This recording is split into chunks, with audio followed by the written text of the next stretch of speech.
दुनिया भर के तमाम देश अपने ट्रांसपोर्टेशन व्हीकल को धीरे धीरे ईवी की तरफ शिफ्ट कर रहे हैं और भारत भी इस दिशा में तेजी से कदम बढ़ा रहा है। और इस ग्रोथ में सबसे अहम रोल निभाता है लिथियम, जो एक ऐसा नॉन फेरम मेटल है जिसका इस्तेमाल मोबाइल, लैपटॉप सहित इलेक्ट्रिक व्हीकल के लिए चार्जेबल बैटरी बनाने में किया जाता है। और इस रेयर अर्थ एलिमेंट के लिए अब तक भारत दूसरे देशों पर निर्भर है, लेकिन जल्द ही तस्वीर बदलने वाली है। ये हम नहीं बल्कि खुद केंद्रीय सड़क एवं परिवहन मंत्री नितिन गडकरी जी ने कहा है कि भारत जल्द ही लिथियम आयन बैटरी निर्यात करने की स्थिति में होगा, यानी उनका एक्सपोर्ट करेगा। केंद्रीय मंत्री ने कहा कि जिस चीज के लिए अभी तक भारत मोहताज है वह अब उसका सरताज बनने वाला है। केंद्रीय मंत्री नितिन गडकरी जी ने society of Indian automobile manufacturers SIAM के 64वें सम्मेलन में बोलते हुए कहा कि जल्द ही भारत इस स्थिति में पहुंच जाएगा जबकि हम लिथियम आयन बैटरी का एक्सपोर्ट करेंगे। उन्होंने कहा कि देश में ईवी ग्रोथ के आंकड़े उत्साहजनक है। अगर यही रफ्तार जारी रहती है तो साल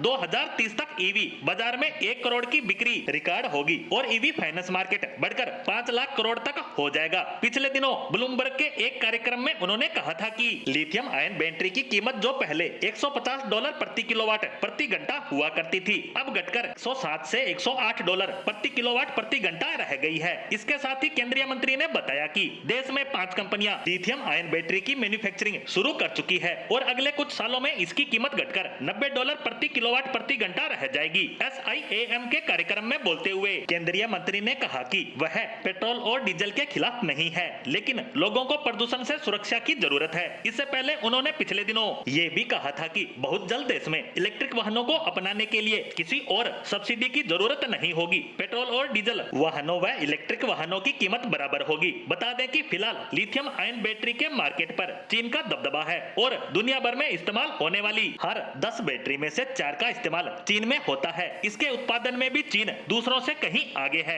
दुनिया भर के लिथियम बैटरी के कुल उत्पादन का 77% चीन में होता है। भारत की अगर बात करें तो लिथियम बैटरी का सबसे ज्यादा आयात चीन और हांगकांग से होता है। भारत ने वित्त वर्ष 2020-21 में लिथियम आयन बैटरी के आयात पर 8,984 करोड़ रुपए खर्च किए थे। इसके अगले साल यानी 2021-22 में भारत ने 13,838 करोड़ रुपए की बैटरी इंपोर्ट की थी, लेकिन अब देश में ही बड़े लेवल पर इसकी मैन्युफैक्चरिंग शुरू हो चुकी है। यही नहीं, देश में लिथियम के बड़े भंडार भी मिल चुके हैं और इसी आधार पर केंद्रीय मंत्री का यह बयान काफी मायने रखता है कि भारत जल्द ही इस क्षेत्र में चीन सहित अन्य देशों पर अपनी निर्भरता को कम करने जा रहा है, क्योंकि देश में लिथियम भंडार मिलने के साथ ही अन्य देशों से लिथियम खदानें एक्वायर की जा रही है। ऐसे में देश में बिक्री होने वाले ईवी वाहनों की कीमतों में गिरावट के दावे केंद्रीय मंत्री नितिन गडकरी जी कर रहे हैं और पिछले आंकड़ों के हिसाब से देखा जाए तो ये सच होता दिख भी रहा है।